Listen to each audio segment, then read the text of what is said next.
Helicopter বিধ্বস্তে নিহত হয়েছেন ইরানের প্রেসিডেন্ট ইব্রাহিম রাইসি ও পররাষ্ট্রমন্ত্রী হোসেইন আমির আবদুল্লাহিয়ান। এ নিয়ে তাৎক্ষণিকভাবে কোনো প্রতিক্রিয়া না জানালেও অবশেষে মুখ খুলেছে যুক্তরাষ্ট্র।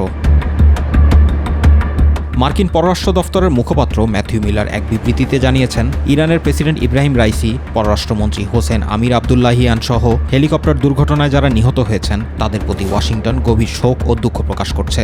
এদিকে দুর্ঘটনায় যুক্তরাষ্ট্রের কোনো হাত নেই বলে জানান দেশটির প্রতিরক্ষামন্ত্রী লয়েড অস্টিন। এছাড়া এ দুর্ঘটনায় কোনো কারণও জানা নেই বলে জানান তিনি।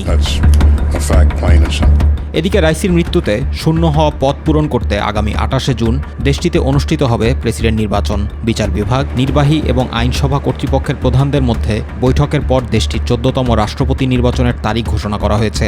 আগামী 30শে মে থেকে প্রার্থীদের নিবন্ধন শুরু হবে বলে জানা যায়।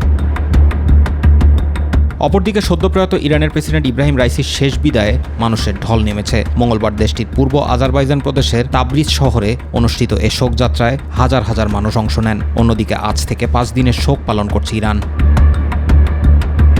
উল্লেখ্য, রোববার আজারবাইজানের সীমান্তবর্তী এলাকা জোলফায় দুর্ঘটনার কবলে পড়ে ইরানের প্রেসিডেন্ট ইব্রাহিম রাইসিকে বহনকারী হেলিকপ্টার। ওই হেলিকপ্টারে প্রেসিডেন্টের সঙ্গে দেশটির পররাষ্ট্রমন্ত্রী, পূর্ব আজারবাইজানের গভর্নরও ছিলেন। তারা ইরানের সীমান্তবর্তী আজারবাইজানে একটি জলাধার প্রকল্প উদ্বোধন করে ফিরছিলেন। পথে পূর্ব আজারবাইজানের জোলফা এলাকার কাছে দুর্গম পাহাড়ে রাইসিকে বহনকারী বেল 212 মডেলের হেলিকপ্টারটি বিধ্বস্ত হয়। এতে রাইসি সহ ওই হেলিকপ্টারের সব যাত্রী নিহত হন। অবশ্য অন্য দুটি হেলিকপ্টার নিরাপদে গন্তব্যে পৌঁছায়। জুবার রহমান, মাই টিভি নিউজ।